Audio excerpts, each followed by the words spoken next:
Hello friends, ಎಲ್ಲರಿಗೂ ನಮಸ್ಕಾರ. Welcome back to my YouTube channel. Friends, ಇವತ್ತಿನ ರೆಸಿಪಿ ನೋಡ್ತಾ ಇದ್ದೀರಲ್ಲ, ಗಣೇಶನಿಗೆ ಪ್ರಿಯವಾಗಿದ್ದ ಕಡಲೆಕಾಳಿನ ಹುಸಲಿ ತುಂಬ ಚೆನ್ನಾಗಿದೆ. ಈವ್ನಿಂಗ್ ಸ್ನ್ಯಾಕ್ಸ್ ಆಗಿನೂ ಮಾಡ್ಕೋಬೋದು. ಏನೇನು ಬೇಕು ಇಂಗ್ರೀಡಿಯೆಂಟ್ಸ್ ನೋಡೋಣ. ಕಡಲೆಕಾಳಿನೇ ರಾತ್ರಿನೇ ನೀರು ಹಾಕಿ ನೆನೆಸ್ಕೊಂಡು ಇಟ್ಕೊಂಡಿದ್ದೀನಿ. ನಾನು 1 kg ಪ್ರಸಾದಕ್ಕೆ ಮಾಡ್ತಾಯಿದ್ದೀನಿ.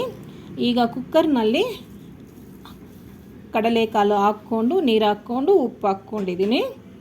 ಕುಕ್ಕರ್ ಮುಚ್ಕೊಂಡು ಸ್ಟವ್ ಅಂಟಿಸ್ಕೊಂಡು 2 ವಿಸಿಲ್ನೇ ಕೂಗಿಸ್ಕೊಡೋಣ. ಏನೇನು ಬೇಕೋ ಇಂಗ್ರೀಡಿಯೆಂಟ್ಸ್ ನೋಡೋಣ ಬನ್ನಿ. ಕೊಬ್ಬರಿ 1 ಕಪ್, ಕರಿಬೇವು 1 ಕಪ್, ಹಸಿಮೆಣಸಿನ್ಕಾಯಿ 14, ಕೊತ್ತಂಬರಿ ಸೊಪ್ಪು ಸ್ವಲ್ಪ, ಈರುಳ್ಳಿ ಸಣ್ಣಕ್ಕೆ ತರ್ಕೊಂಡಿರೋದು 1 ಕಪ್, ಜೀರಿಗೆ 1 ಸ್ಪೂನ್, ಸಾಸಿವೆ 1 ಸ್ಪೂನ್, ಅರಿಶಿಣ 1 ಸ್ಪೂನ್, ರುಚಿಗೆ ತಕ್ಕ ಸಾಲ್ಟು,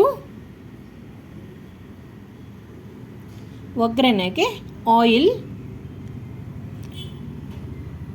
ಬನ್ನಿ ಒಂದು ಮಿಕ್ಸಿ ಜಾರ್ ತಗೊಳ್ಳೋಣ. ಇದರಲ್ಲಿ ಕೊಬ್ಬರಿನೇ ಹಾಕ್ಕೊಡೋಣ. ಜೀರಿಗೆ, ಹಸಿಮೆಣಸಿನ್ಕಾಯಿ ಹಾಕ್ಬಿಟ್ಟು ಸ್ವಲ್ಪ ಉಪ್ಪು ಹಾಕ್ಕೊಂಡು ತರಿಯಾಗಿ ಇದನ್ನೇ ಮಿಕ್ಸಿ ಮಾಡ್ಕೋಬೇಕು. ಬನ್ನಿ ಕಾಳು ಬೆಂದಿದೆಯಾ ನೋಡೋಣ. ಮೆತ್ತಗೆ ಆಗಿದೆ. ಬನ್ನಿ ಒಗ್ಗರಣೆ ಹಾಕ್ಕೊಡೋಣ.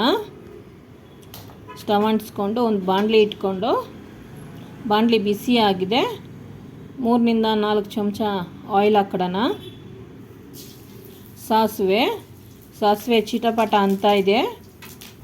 ಈಗ ಈರುಳ್ಳಿ ಸೇರಿಸೋಣ. ಈರುಳ್ಳಿ ಸಹ ಸಣ್ಣ ಉರಿಯಲ್ಲಿ ಫ್ರೈ ಮಾಡ್ಕೋಬೇಕು. ಈಗ ಕರಿಬೇವು ಸೇರಿಸೋಣ. ಚೆನ್ನಾಗಿ ಫ್ರೈ ಮಾಡ್ಕೋಬೇಕು. ಈ ಕಡಲೆಕಾಳಿನ ಹುಸಲಿ ದೇವ್ರ ನೈವೇದ್ಯಕ್ಕೆ ತುಂಬ ಚೆನ್ನಾಗಿರುತ್ತೆ. ಈ ರೀತಿಯಲ್ಲಿ ತುಂಬ ಟೇಸ್ಟಿಯಾಗಿದೆ. ಈಗ ಕಡಲೆಕಾಳನ್ನೇ ಸೇರಿಸ್ಕೊಡೋಣ. ಚೆನ್ನಾಗೆ ಮಿಕ್ಸ್ ಮಾಡಬೇಕು. ಕಡಲೆಕಾಳಲ್ಲಿ ಸ್ವಲ್ಪ ವಾಟರ್ ಕಂಟೆಂಟ್ ಇರುತ್ತಲ್ವ, ಅದೆಲ್ಲ ಹೋಗೋವರೆಗೂ ಚೆನ್ನಾಗಿ ಫ್ರೈ ಮಾಡ್ಕೋಬೇಕು. ಈಗ ಇದಕ್ಕೆ ಅರಿಶಿನ ಸೇರಿಸೋಣ. ಚೆನ್ನಾಗಿ ಇದನ್ನು ಸಹ ಮಿಕ್ಸ್ ಮಾಡಿಕೊಂಡು ನಾವು ಕೊಬ್ಬರಿ ಮಿಕ್ಸಿ ಮಾಡ್ಕೊಂಡಿದ್ವಲ್ಲ ಅದನ್ನೇ ಸೇರಿಸಿ ಚೆನ್ನಾಗಿ ಮಿಕ್ಸ್ ಮಾಡಬೇಕು. ಕೊಬ್ಬರಿ ಹಾಕಿ ಮಿಕ್ಸ್ ಮಾಡೋ ಅಷ್ಟಿಗೆ ಘಮ ಘಮ ಅಂತ ಸ್ಮೆಲ್ ಬರ್ತಾಯಿದೆ ಫ್ರೆಂಡ್ಸ್. ಈಗ ಕೊತ್ತಂಬರಿ ಸೊಪ್ಪನ್ನೇ ಗಾರ್ನಿಷ್ ಮಾಡ್ತಾಯಿದ್ದೀನಿ. ಫ್ರೆಂಡ್ಸ್, ಇದು ನಿಮಗೂ ಇಷ್ಟ ಆಗಿದರೆ ಮನೆಯಲ್ಲಿ ಒಮ್ಮೆ ಖಂಡಿತ ಟ್ರೈ ಮಾಡಬೇಕು. ಹಾಗೆ ಲೈಕ್, ಶೇರ್, ಸಬ್ಸ್ಕ್ರೈಬ್ ಮಾಡೋದು ಮರಿಬೇಡಿ. Thank you so much. Bye.